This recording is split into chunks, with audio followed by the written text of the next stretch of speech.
मालदा के इंग्लिश बाजार में ठेकेदार की हत्या के मामले में इंग्लिश बाजार थाने की पुलिस ने शव को ईंट की दीवार में छुपाने के मामले में मौमिता हसन की मौसी को पहले ही गिरफ्तार कर लिया है। पूरी खबर देखिए, देखते रहिए TNI 24।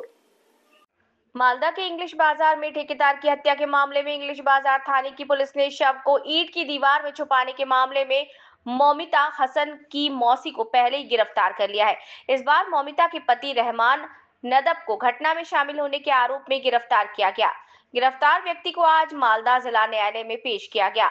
पुलिस अधीक्षक प्रदीप कुमार यादव ने बताया कि महिला ने अपने बयान में कहा है कि उसने सारी वारदातें अकेले ही की हैं। हालांकि हमें लगा कि उसके लिए अकेले ऐसा करना संभव नहीं हो सकता। हमने महिला के पति से पूछताछ की। आखिरकार एक जगह पर उस व्यक्ति ने घटना के समय वहां मौजूद होने की बात कबूल की। इसके बाद हमने महिला के पति को भी गिरफ्तार कर लिया। गिरफ्तार व्यक्ति को आज मालदा जिला न्यायालय में पेश किया गया। हम इस बात की भी जांच कर रहे हैं कि उस व्यक्ति की इस घटना में क्या भूमिका थी। मतलब ওখানে বডি রিকভার করার জন্য যে প্রসেস আছে ওটা করে তারপরে আমরা এটাকে নিউজ মিডিয়াকে ইনফর্ম করেছিলাম।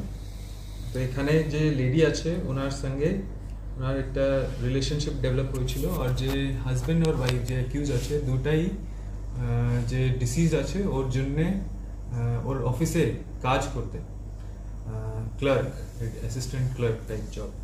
বাট দ্যাট শপ যে ছিল ও যে অ্যাকিউজ আছে ওনার প্রপার্টি ছিল, ওনার থেকে যে ডিসিজ আছে ও রেন্টে নিয়েছিল। রেন্ট নেওয়ার পরে যে ল্যান্ড ওনার আছে ওনাকেও চাকরিতে রেখেছিল।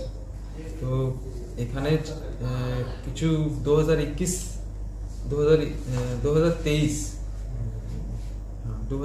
থেকে ওনার এই সেটেলমেন্ট হয়েছিল। 2022 থেকে ওনার শপ ওখানে চলছিল। এখানে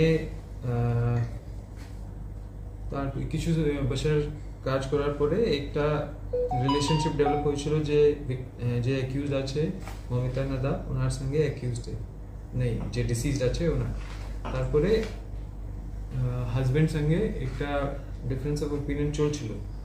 তারপরে দুইটা হাজবেন্ড এন্ড ওয়াইফ মিলে এটা ডিসাইড করেছিল কি ওনারা এনাকে যে ডিসিজ আছে ওকে मतलब মার্ডার করে আর কিছু করে ওনাকে এখান থেকে সরাতে চাইছিল।